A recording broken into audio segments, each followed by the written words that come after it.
La plénière tripartite que prend part le ministère de l'Emploi, de la fonction publique du travail et de la formation professionnelle, l'ensemble des confédérations syndicales et syndicats autonomes des travailleurs et des employeurs a officiellement ouvert ses portes ce lundi 3 février 2020 dans la zone nord de Libreville. Cette messe porte essentiellement sur le projet de réforme du nouveau Code du travail. La consultation tripartite est une consultation voulue pour que les parties employeurs et travailleurs prennent la mesure et contribuent sur une réforme que le gouvernement a en projet. La consultation tripartite n'est pas une négociation qui doit aboutir à un accord. Ce n'est pas une négociation, c'est une consultation.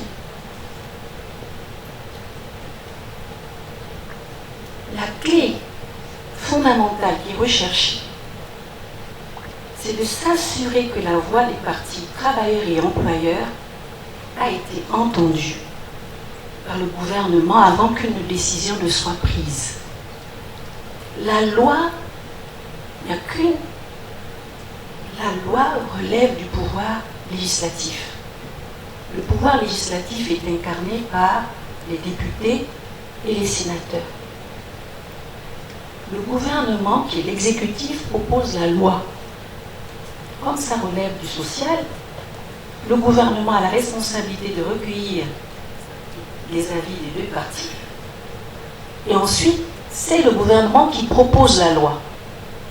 Débutée en 2013 et 2014, cette consultation ne date donc pas d'aujourd'hui. Celle-ci devra donc pondre un rendu positif. Nous pensons donc que nous avons été appelés par Madame le ministre du Travail en août 2019 pour dire, voilà, vous avez discuté depuis 2013, depuis 2014, d'une évolution du Code du travail. Voici les améliorations que nous, puissance publique, nous proposons. Quelles sont vos réactions à cela, vos contributions? Nous voudrons penser que la base de notre consultation devrait être celle-là, ramener le curseur à août 2019, en disant, en août 2019, voilà ce que les travailleurs ont proposé et qu'ils ont le sentiment que ça n'a pas été forcément entendu, à tort ou à raison. Et de même, voilà ce que les employeurs ont proposé. Et en temps, le document qui a été présenté par le gouvernement s'est enrichi, je crois savoir, de la contribution des membres du gouvernement.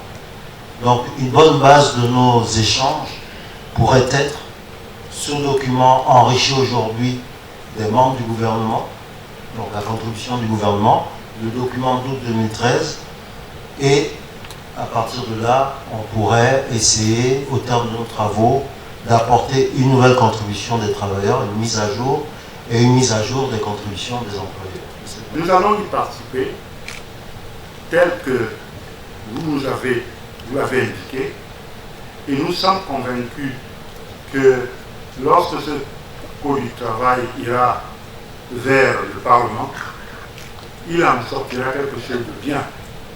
Parce que dans votre discours, surtout à la fin de votre intervention, vous avez dit que vous allez envoyer au Parlement non seulement le produit révisé, le Code du travail révisé par les partis, mais également vous allez envoyer les propositions de chacune des parties, afin que le Parlement puisse valablement voter cette loi qui est le Code du travail.